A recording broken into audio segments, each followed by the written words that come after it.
Hi, I'm Kokila and welcome back to my YouTube channel English with Kokila, your one-stop guide for mastering English language and literature for competitive exams. So, आज से हम previous year question solve करने जा रहे हैं antonyms and synonyms के topic के. Alright?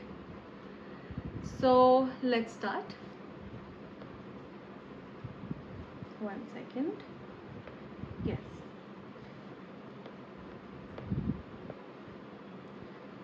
So our first question is abolish. Abolish. इसका हमें synonym select करना है. Abolish. Options क्या है? Options are cancel, assist, subside and worship. Cancel, assist, subside and worship. What is the right answer? Abolish. Abolish का मतलब क्या होता है? किसी चीज को रद्द करना. And we have to find its synonym, है ना? तो सबसे closest answer, what do you think the answer is? Option number A cancel, option number B assist, option number C subside and option number D worship. 4 options हैं and option number A is the right answer. Abolish का मतलब cancel. This is दोनों synonymous words हैं. Cancel किसी चीज को रद्द करना, खत्म करना. Alright, let's look at the answer. See, cancel means to officially end a legal agreement और रिस्पॉन्सिबिलिटी. और हमारा जो वर्ड था अबॉलिश, उसका मीनिंग क्या है? To formally put an end to a system, practice और इंस्टीट्यूशन. किसी सिस्टम, किसी प्रैक्टिस या फिर किसी इंस्टीट्यूशन पे फॉर्मली एंड करना, उस पे एंड लगा देना. ऑलराइट, उसे रद्द करना. And cancel means the same thing, to officially end a legal agreement और responsibility. Alright. Assist. Assist was an option. Assist का मीनिंग क्या होता है? किसी को हेल्प करना, असिस्ट करना या फिर सपोर्ट करना. ऑलराइट, टू हेल्प और सपोर्ट समवन. सबसाइड का मतलब क्या होता है? सबसाइड किसी चीज का कम हो जाना. सबसाइड मीन्स किसी चीज का कम हो जाना. टू बिकम लेस इंटेंस और सिवियर.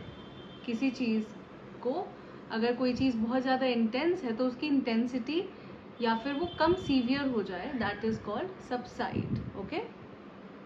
वर्शिप. वर्शिप, वर्शिप का मतलब क्या होता है? प्रे, है ना? वर्शिप करना, प्रे करना. टू शो रेवरेंस और अडोरेशन फॉर समथिंग और समवन. किसी के लिए आप अडोरेशन दिखाते हो, रेवरेंस दिखाते हो, अपनी रिस्पेक्ट शो करते हो फॉर समथिंग और someone. Alright. Our next question is quandary. Quandary, इसका भी हमें सिनोनिम सिलेक्ट करना है. ऑप्शंस क्या है? Dilemma, harmony, solution and certainty. Dilemma, harmony, solution and certainty. Quandary, pronunciation देखो, quandary, quandary. Alright. 4 options. Option number A dilemma, option number B harmony, option number C solution and option number D certainty. Certainty. All right, the right answer is dilemma. Dilemma. Quandary का मतलब होता है confusion, a state of confusion or dilemma. Hindi में जिसे आप दुविधा भी बोल सकते हो. right? See, dilemma. Dilemma meaning a difficult situation where a choice must be made between 2 or more options. एक ऐसा difficult situation जहाँ पे 2 चीज़ या 2 से ज़्यादा चीज़ों के लिए आपको choice करना पड़े, उनमें से कोई एक चीज़ choose करनी पड़े. That is a dilemma, a state of confusion कि what do I do, है ना? Quandary क्या होता है? It is a state of confusion और uncertainty about what to do. Uncertain हो आप, आप सर्टेन नहीं हो, आप श्योर नहीं हो किसी चीज़ को लेके कि करना क्या है, दैट इज अनसर्टेनिटी, अनश्योरिटी, है ना। हार्मनी क्या होता है? Harmony it is a peaceful या फिर बैलेंस्ड स्टेट, अ पीसफुल और बैलेंस्ड स्टेट ऑफ अग्रीमेंट, ठीक है। Solution, what is a solution? All of us know there's a solution to a problem, right? And a C or a way. One second.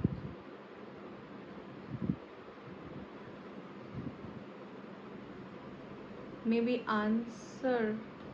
There's a typo. There's a typing error. Answer or way of resolving a problem.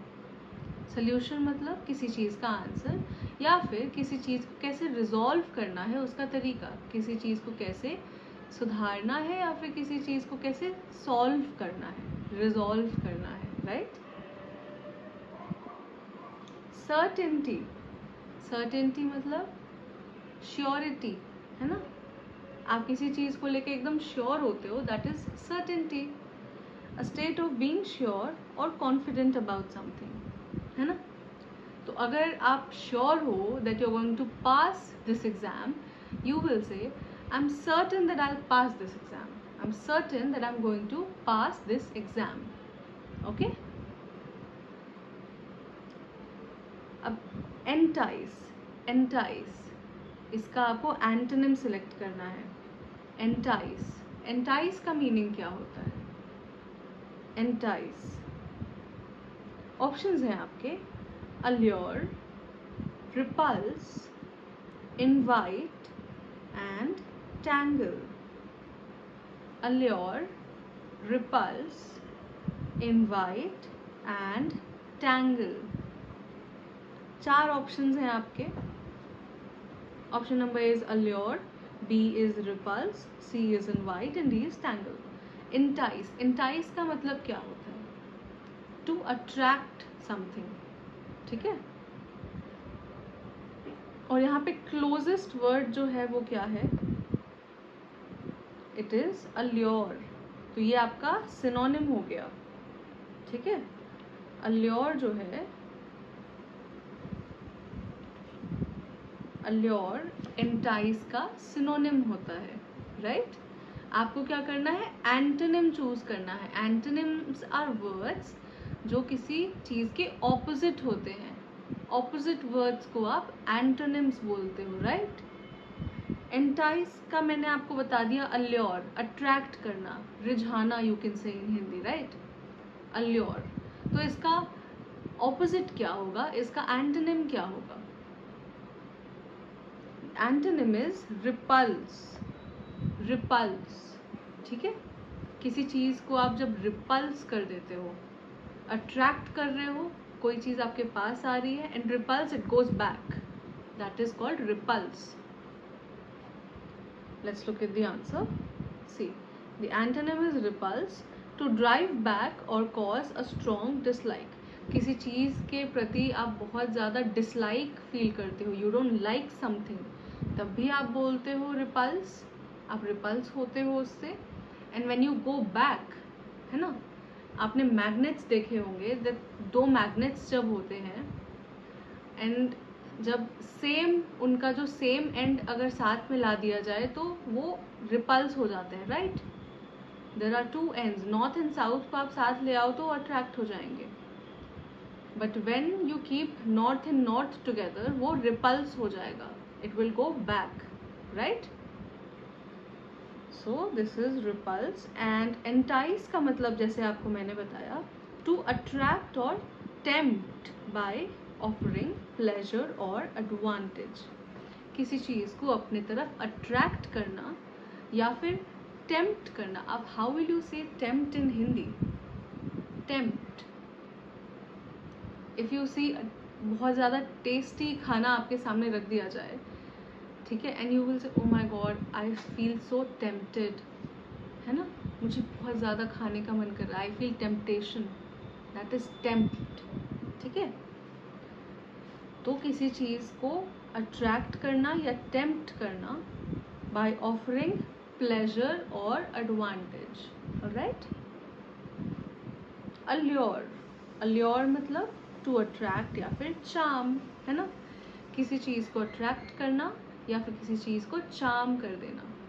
ठीक है. जैसे if you like something, if you like someone particularly, तो you can say I am charmed by their presence. मैं उनके presence से I feel charmed, है ना. Invite. Invite किसी को इनवाइट करना. To ask someone to come और पार्टिसिपेट. कहीं आना या किसी चीज़ में पार्टिसिपेट करना, किसी सेलिब्रेशन में, है ना, या फिर any gathering, any party, right. So that is invite. And tangle. Tangle का मतलब क्या होता है? टैंगल जब कोई चीज़ बहुत ज़्यादा उलझ जाती है, that is what we call tangled. Tangled है, उलझी हुई चीज़ है, टैंगल्ड है, राइट. तो टैंगल का मतलब होता है किसी चीज़ को साथ में ट्विस्ट करना, to twist together in a confusing mess, right. कई बार आपने देखा होगा थ्रेड्स, जो धागे होते हैं, वो अपने आप में टैंगल जब हो जाए तो you can't sort them out, right. आप उनको सीधा नहीं कर सकते, उनको अलग नहीं कर सकते. It's very difficult to do that. So it's gets very confusing, right. It becomes a very confusing mass. So tangle means to twist together, उलझा देना, and to make a confusing mass. All right. Now, dingy. Dingy. Dingy. What does that mean? 4 options हैं आपके. Sterile, pure, bright and dreary. Sterile, pure, bright and dreary.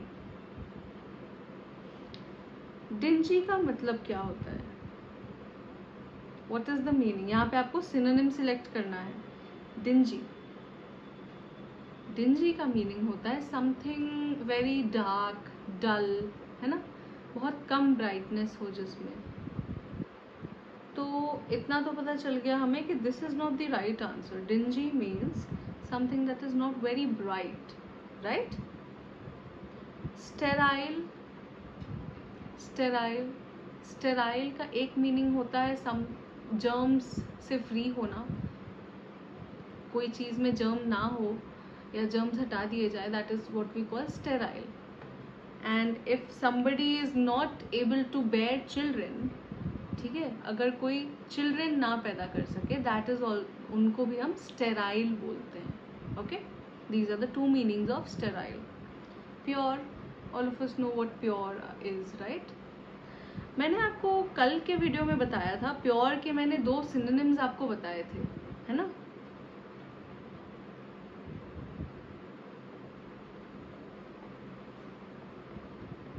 Synonyms of pure, मैंने आपको इसके 2 synonyms बताए थे.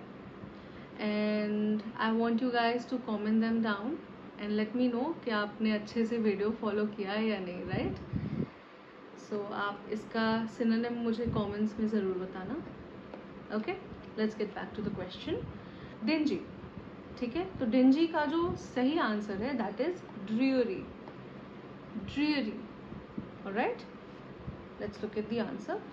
सी. Dreary means dull, bleak and lifeless. कोई चीज़ बहुत ही ज़्यादा डल है, बहुत ही ज़्यादा डार्क है, एक बिल्कुल लाइफलेस है. Alright. That is what we called dreary. और डिंजी का भी सिमिलर मीनिंग होता है. डिंजी का सिमिलर मीनिंग होता है dark, dull and lacking brightness. मैंने आपको बताया था कोई चीज़ बहुत ज़्यादा डार्क होती है, डल होती है, बहुत कम ब्राइटनेस होता है उसका. So that is what we call dingy. Sterile मतलब क्लीन या फिर फ्री फ्रॉम जर्म्स. ठीक है. Pure. Pure free from contamination और इम्प्योरिटीज. कंटैमिनेशन क्या होता है? Contamination, impurity. कह सकते हैं.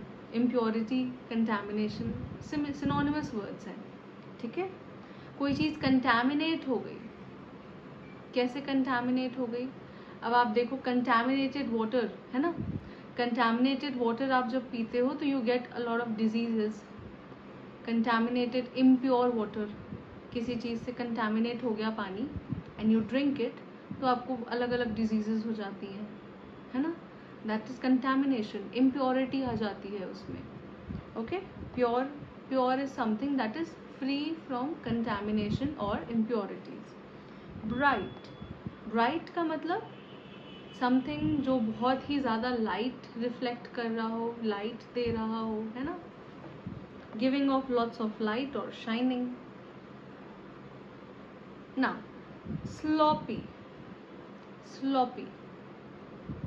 स्लॉपी का मीनिंग क्या होता है?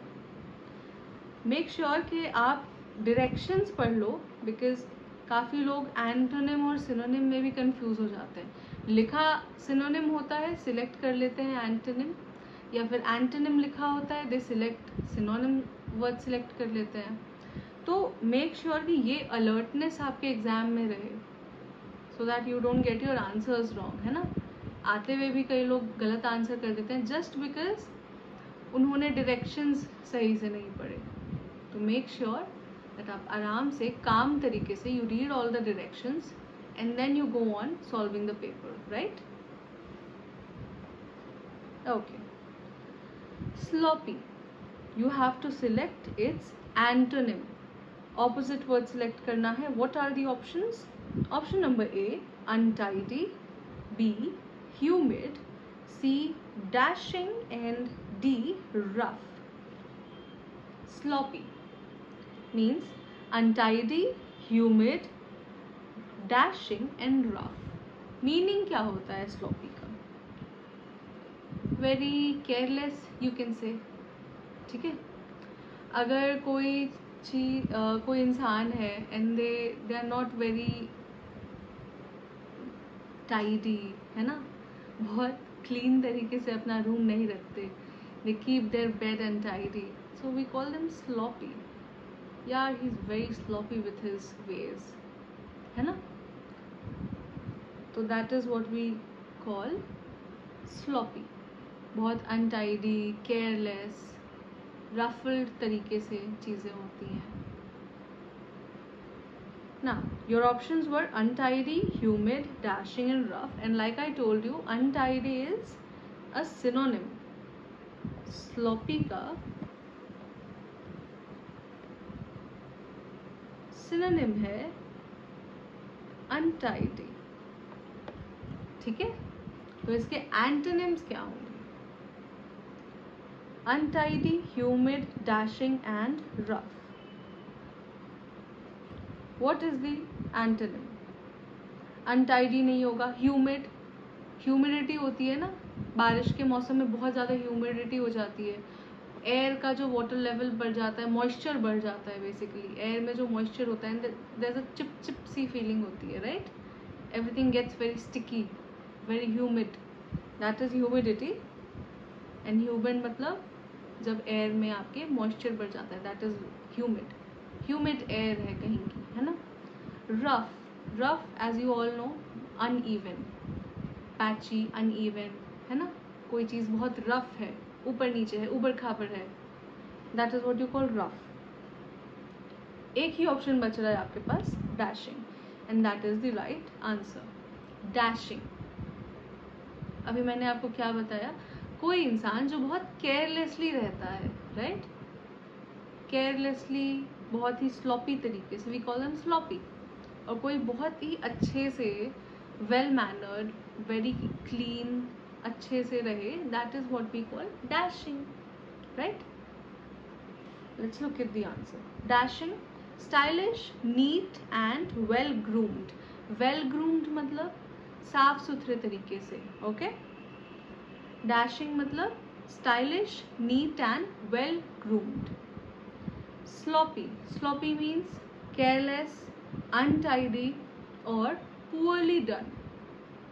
कोई ऐसी चीज़ जो बहुत ही केयरलेसली करी गई हो, अनटाइडी हो, साफ ना हो and it's very poorly done, बहुत ही बुरे तरीके से की गई हो. Okay, like I clean my bed, तो मैं उसको बहुत स्लॉपी तरीके से क्लीन कर रही हूँ. That means it is not tidy enough. बस मैंने बेड्स वगैरह फोल्ड किए बट अच्छे तरीके से, क्लीन तरीके से नहीं किए, तो वो स्लॉपी है, right? Okay, next untidy. Untidy, not clean, है ना? Not neat, this is one second, not neat और नॉट वेल ऑर्गेनाइज्ड, अच्छे तरीके से ऑर्गेनाइज्ड नहीं है. Humid, having a high level of moisture in the air. हवा में जब मॉइस्चर का लेवल बहुत हाई हो जाता है तो हम बोलते हैं हवा ह्यूमिड है, right? Rough, uneven, not smooth. ठीक है, these are your options. Now hind. Hind क्या होता है? Hind, we have 4 options: fore, anterior, ventral and rear. अच्छा, इसको प्रोनाउंसिएशन आप देख लेना, because a lot of you will read it as hind, right? है ना? Pronunciation is, excuse me, the pronunciation is hind. Hind. Okay, 4 options हैं: fore, anterior, ventral and rear. Fore, anterior, ventral and rear. And the right answer is rear. hind मतलब पीछे, backwards. ठीक है? and rear का मतलब भी होता है back. alright, 4 is also आगे. let's look at the answer. see, hind means the back part of something, किसी चीज का back part. this is rear, है ना? hind का मतलब भी होता है कोई ऐसी चीज जो back या फिर rear पे situated हो. Alright, back part of something, rear, किसी चीज़ का back part, and hind is कोई चीज़ के back पे, पीछे किसी चीज़ के कोई चीज़ अगर रखी है, situated है, that is called hind. okay, four मतलब situated at the front. okay, जैसे हम बोलते हैं forehead. forehead, है ना? इस तरीके से भी याद कर सकते हो, फ्रंट है ये हमारा, दिस इज फोरहेड. तो कोई ऐसी चीज जो फ्रंट पे हो, फोर हो. Okay, next anterior. एंटीरियर, ये भी हम फ्रंट के टाइम पे ही यूज करते हैं this word. Anterior, located, located at और टुवर्ड्स द फ्रंट, कोई ऐसी चीज जो फ्रंट में लोकेटेड हो या फ्रंट के तरफ हो. वेंट्रल. वेंट्रल मतलब relating to the underside of an animal और प्लांट, किसी प्लांट के अंडर साइड से रिलेटेड. अंडर साइड मतलब अंडरनीथ, उनके अंदर. ये भी फ्रंट में ही होता है but inside. For example your abdomen, abdominal area जो होता है, this is ventral. Okay, now next question, scary. Scary, इसका आपको एंटोनिम चूज करना है. Scary. I will leave you with this question and I want you guys to answer this question in the comments, and I will see you in the next class. Till then, happy learning.